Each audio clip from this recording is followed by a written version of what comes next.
Hello and welcome to Retro Cars Reborn. I'm Lee, and in today's episode we are going to be looking at the driver's side now, because the passenger side is all done. As you can see, the passenger side's all done. We've got the sill all fitted, the rear quarter all fitted. Love it. So I can move around now to the driver's side, which we've got less room to work, but I'm sure it'll be fine. But we've got to get this door moved, the rear quarter for this side moved, this door off, and find somewhere to put these other bits like the floor and what's left of the passenger rear quarter. So I'll do that and we shall return. If you ever wondered how a Phase 1 GTI's doors come off, inside the door at the top is two 13mm bolts, and in the bottom is two 13mm bolts. That's not the only way to take them off. You can take them off at the hinge.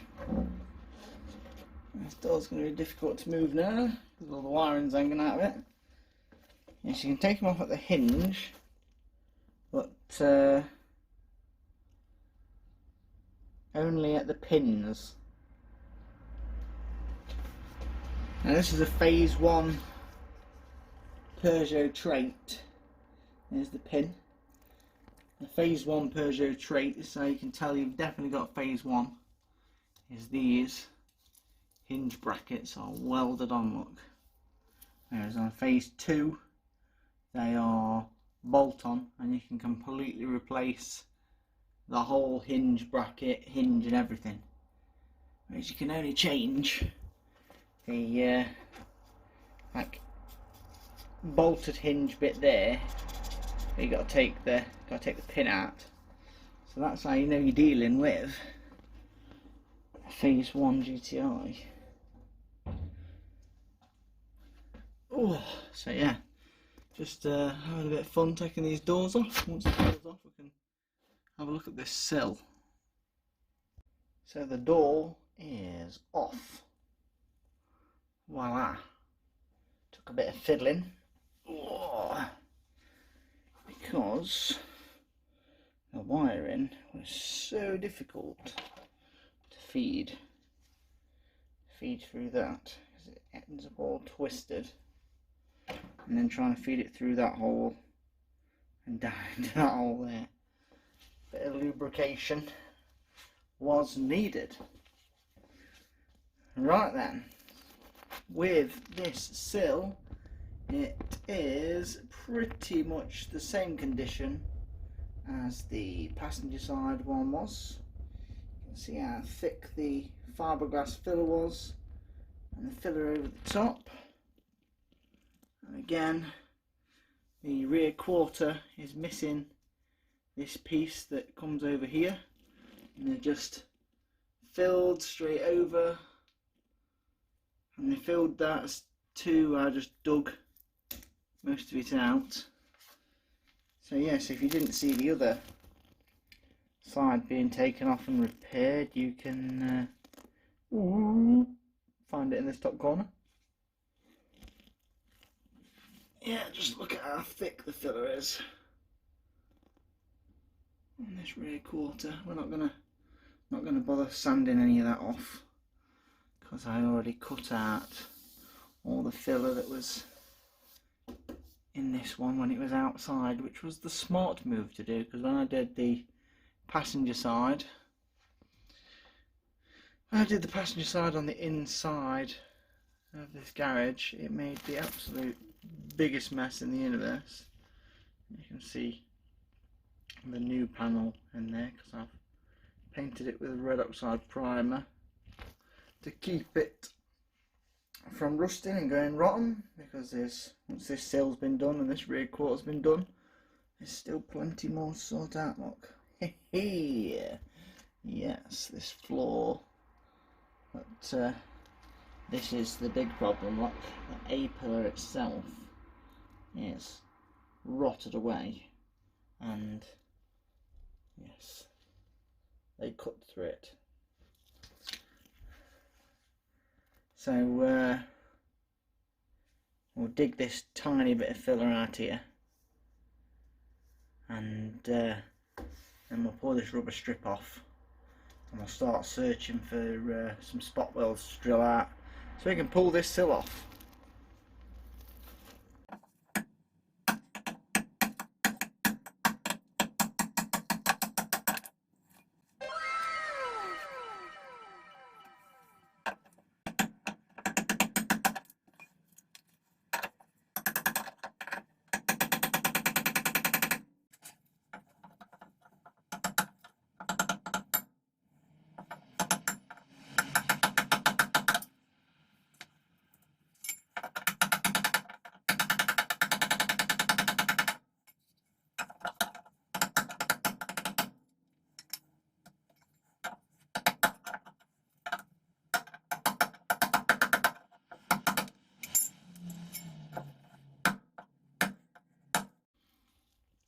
Yeah, so as you saw, there's still a lot of filler on this car. God knows how much it weighed when it had all this filler on it. Right. We will find out how much it maybe weighed, because all of the filler that I managed to chip off it, I have actually saved. So I just have a ginormous bag of filler with really shiny paint on it. But yeah, you can just see how much of the car they actually filled. Filled all the drain holes, everything. One of the main reasons it went rotten is they filled over all the drain holes.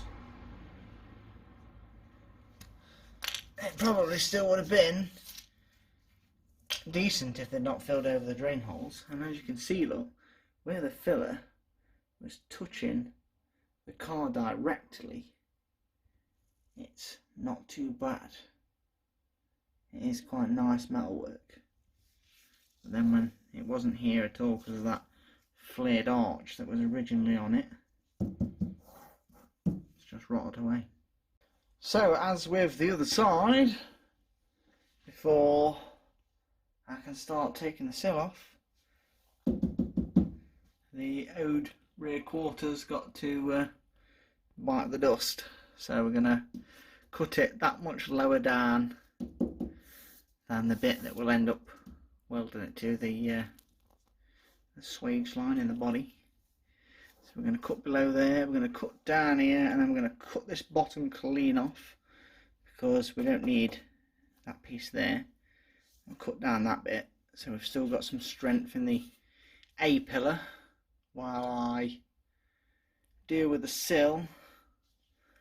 Also it gives me a real good look at how much of the bottom of this A-pillar is actually missing, because it should be welded around about there somewhere to the A-pillar anyway, but I doubt it's going to be. So let's lose this rear quarter, shall we?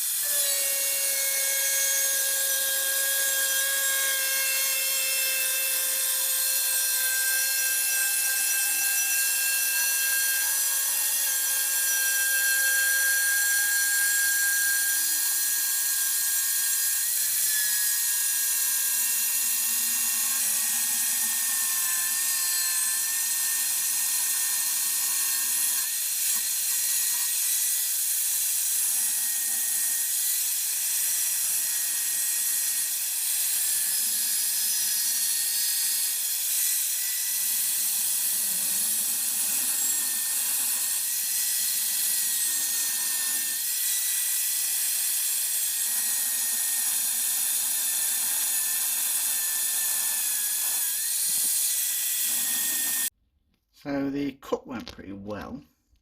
I hate the new angle grinder I've got, but the Bosch one I was using exploded.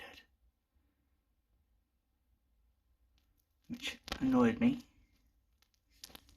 Can't finish the cut into this corner, so I'll use a Dremel for that. But yeah, look inside there, you can just see how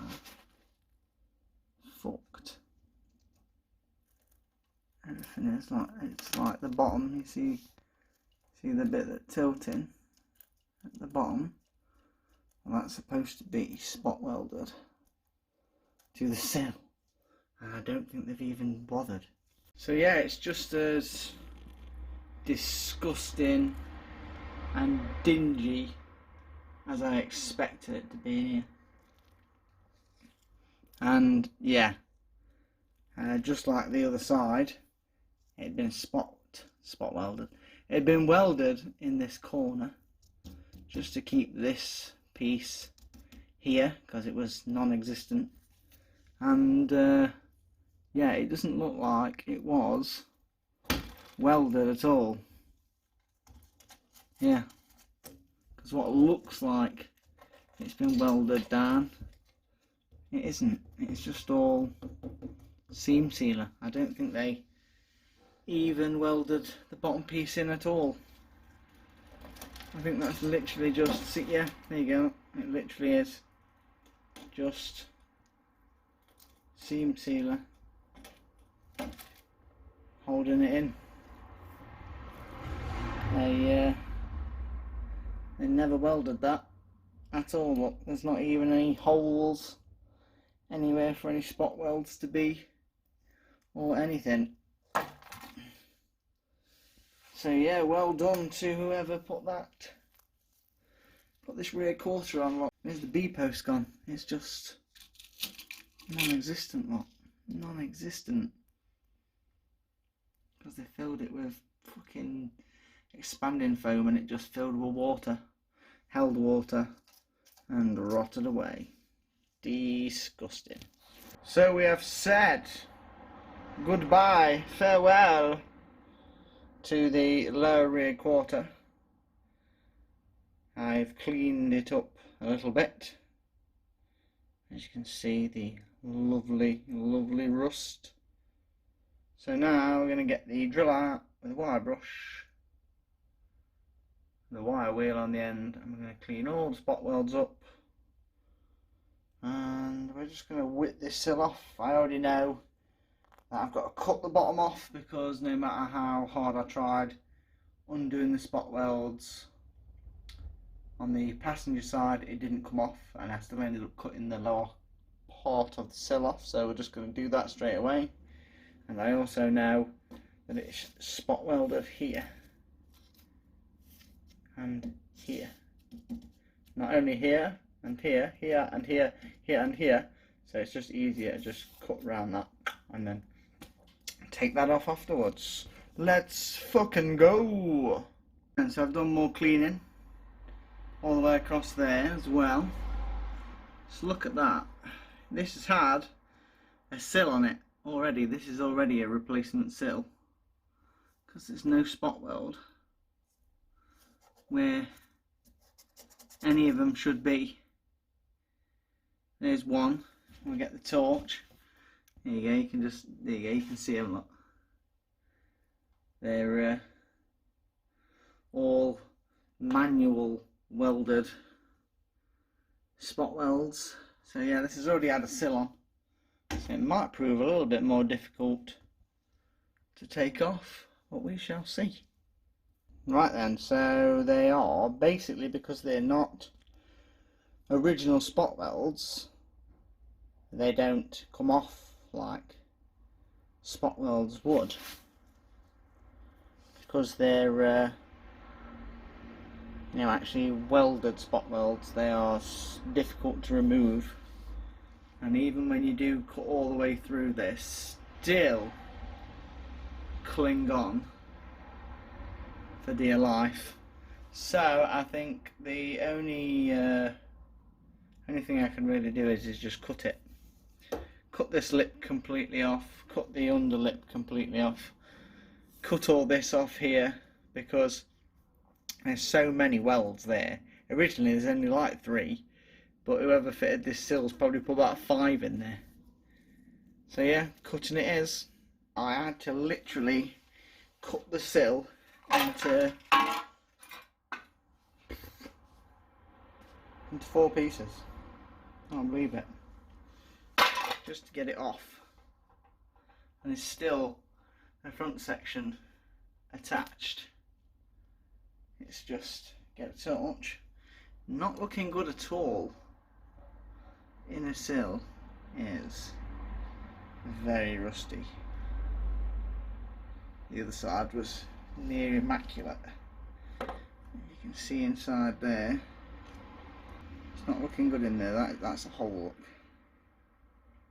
Ginormous hole. And you can just see all the piles of rust that are in there.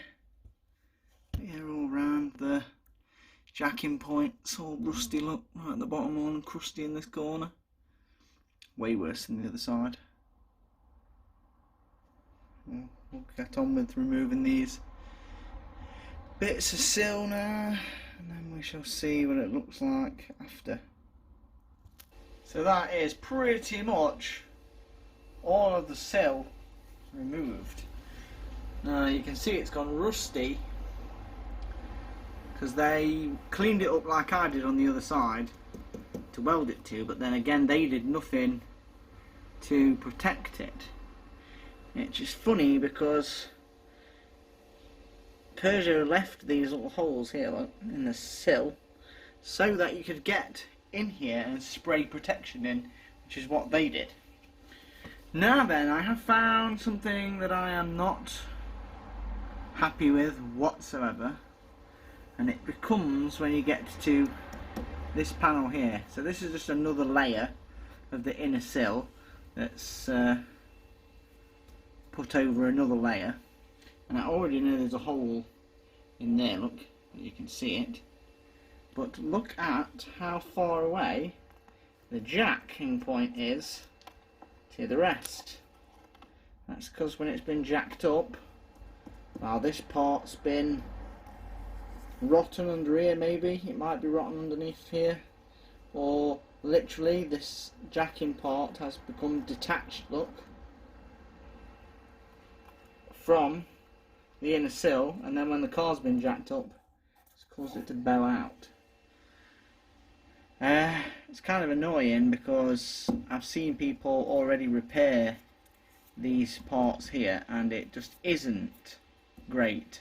It isn't an easy repair. You've got to cut it all out, rebuild it from behind, and then plate it and plate it over, because it's like that layer, and that layer thick. There's like 3 or 4 layers there.